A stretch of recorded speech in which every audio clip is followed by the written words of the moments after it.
Hai semua, kembali lagi di tutorial to-do list dengan Golang. Di video kali ini, kita bakalan coba untuk menampilkan to-do yang sudah kita berhasil simpan ke database teman-teman. Oke, mungkin saya coba jalanin ininya ke kode dulu. Go run main.go. Kemudian bisa ke ini ke localhost 333 karena memang portnya di sini 333. Kita bisa refresh. Oke, mungkin ini saya ubah deh warnanya biar dia nggak gelap. Oke, dan jangan lupa examnya dinyalakan ya teman-teman ya.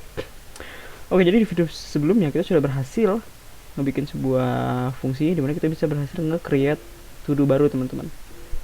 Oh ya, sama saya gak lupa di bagian controller, di bagian to-do controller, pas kita nge-create, nah ini dia, pas kita nge-store to-do handler.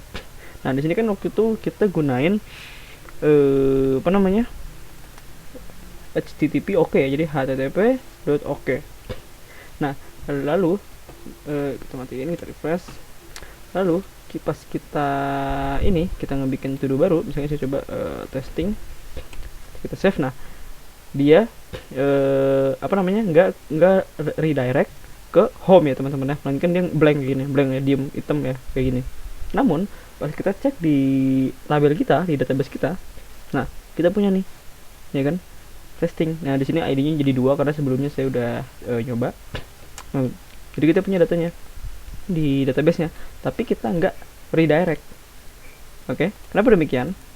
Nah karena HTTP status oke ini itu biasanya digunakan untuk REST API teman-teman. Kalau misalnya teman-teman mungkin nggak tahu REST API, simpelnya itu tuh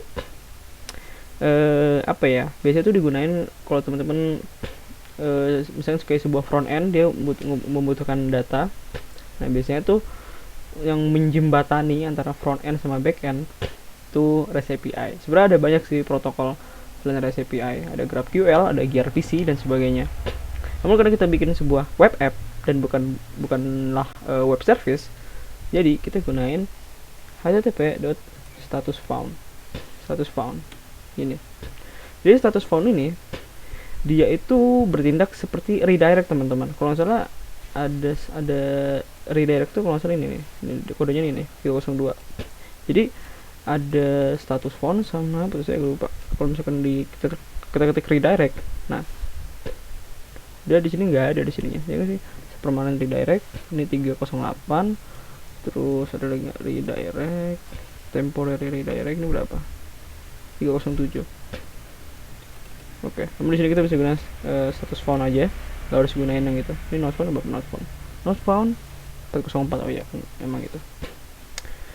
Oke, status found. Oke, jadi status found ini pada dasarnya dimana pet yang home ini itu artinya ditemukan gitu ya kan. Jadi kan berarti ditemuin nih, found ya kan gitu. Jadi kita redirect gitu. Kalau misalkan saya save, saya restart server ya, kita coba refresh, saya ganti misalkan jadi cobain save. Now kan dia redirect ke home gitu ya.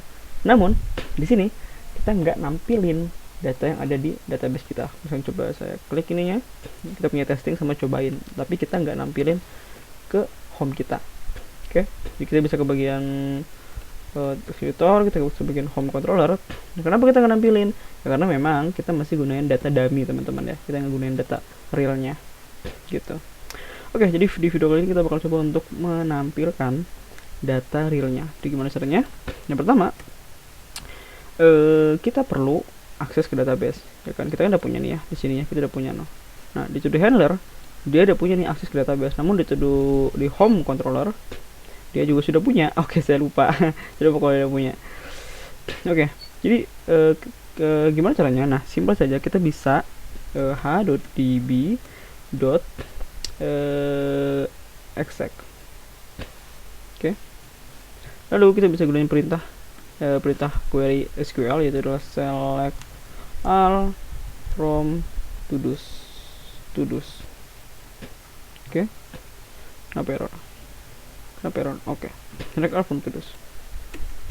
Nah exec ini itu mengembalikan apa, dia mengembalikan SQL result sama error. Kita bisa taruh, biasanya itu dia ditulisnya rows, bikin rows atau error seperti ini. Jadi kalau exec ini dia itu apa namanya, mengeksekusi query tanpa mengembalikan rows. Nah, di sini saya salah ya, harusnya bukan exec, harusnya adalah query. Nah, jadi kalau query, nah query execute query that return rows. Nah, typically a select statement. Jadi biasanya query ini gunanya buat select statement gitu. Oke. Dan dia mengembalikan row. Jadi nantinya buat baris di tabel tudusnya gitu. Oke, bisa cek error apa enggak. If error, kita bisa lihat yang di sini gimana. Oh, ini dia. Bisa copy aja ini aja. Oke. Lalu di sini kita bisa bikin sebuah array dari tudus teman-teman. Oke, saya tulis for atau data, mungkin kita samain atau enggak tudus aja deh. Tudus dimana dia tipe datanya adalah dari models.todo gitu. Lalu kita bisa ngelakuin for rows.scan. Sorry, bukan scan, next. Nah, jadi untuk rows.snack ini itu artinya dia tuh apa ya, kayak iterasi seluruh data yang ada di tabel tudus teman-teman. Nah, mana tadi? Nah, ini kan kita punya database tudu golang dan kita punya tabel namanya tudus, ya kan? Nah, jadi nantinya dia akan iterasi seluruh datanya gitu. Dan nantinya di sini kita bakal bikin sebuah tudu model.todo, atau mungkin kita teman-teman bisa langsung, teman saya coba pisah dulu ya. Tudu seperti ini, tudu, lalu di sini apa namanya, lalu kita bisa gunakan rows.scan, dimana di sini todo.id dan juga todo.text.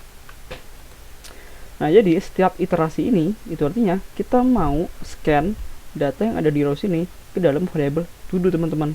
Dan ini kita harus ngurut ya, harus dari id dulu baru text dulu. Karena kalau misalkan kita balik nih, misalkan yang ini text dulu, nantinya id-nya jadi text dan textnya jadi id gitu. Jadi harus order ya, order matters, jadi harus sesuai.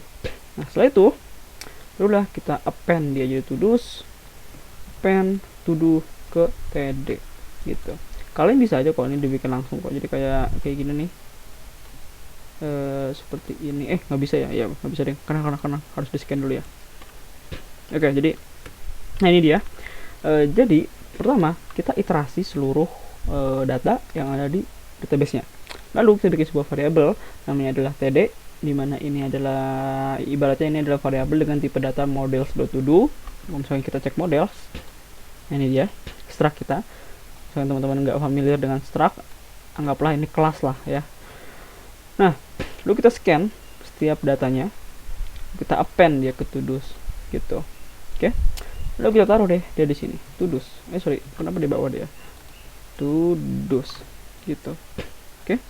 Kita save. Dan jangan lupa di bagian views-nya, di bagian index. Nah, di sini kita nge-range ininya, datanya, ya kan? Lalu kita tampilin di sini bukan nama ya, karena kan kita sudah gunain database-nya. Jadi ini kita ganti jadi text.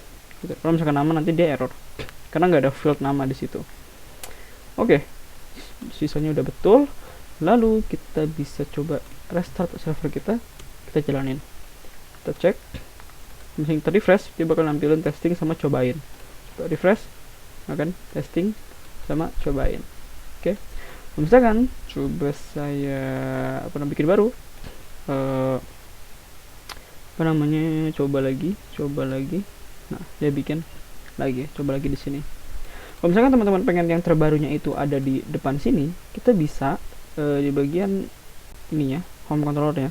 Nah, di bagian sini saya bisa bikin order by, ini kayak descending. Kalau descending itu dari besar ke kecil ya kan ya, dari besar ke kecil. Di apa ascending kan dari kecil ke besar. Coba kita coba descending dulu. Coba refresh. Mana refreshnya? Di sini refresh. Oh, ada error teman-teman.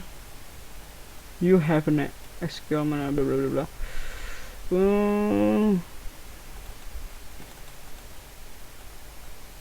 Oke, nggak apa-apa lah, nggak usah lah. Untuk sementara mungkin nggak usah ya.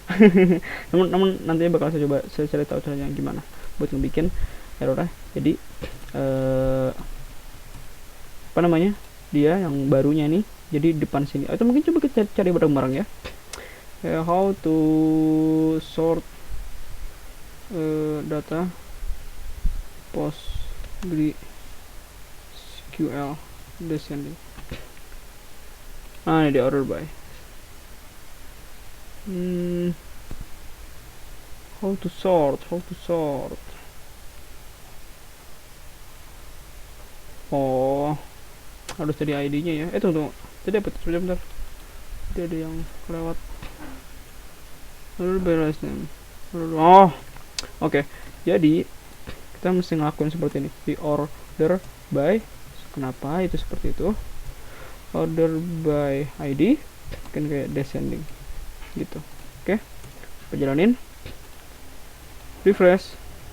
Nah, bisa teman-teman ya. Jadi sekarang yang coba laginya ada di yang terbaru. Coba kita bikin lagi kan terbaru. Nah, jadi dia ada di paling depan teman-teman gitu. Jadi kalau misalnya coba kita cek query-nya, kita select semua data dari to-dos, lalu kita urutkan by ID, dimana dia dari yang terbesar sampai yang terkecil, descending. Kalau ascending kan ada descending, ada ascending itu dari yang terkecil sampai yang terbesar. Karena kita selectnya kita ngurutin by ID. Kalau misalnya coba kita cek di database-nya, nah ini kan ID-nya paling gede kan 5 ya, karena dia descending dari yang terbesar sampai yang terkecil. Misalkan ascending dari yang terkecil sampai yang terbesar gitu teman-teman. Oke, jika teman-teman suka video ini, mohon untuk di like, share, dan subscribe. Semoga bermanfaat dan sampai jumpa.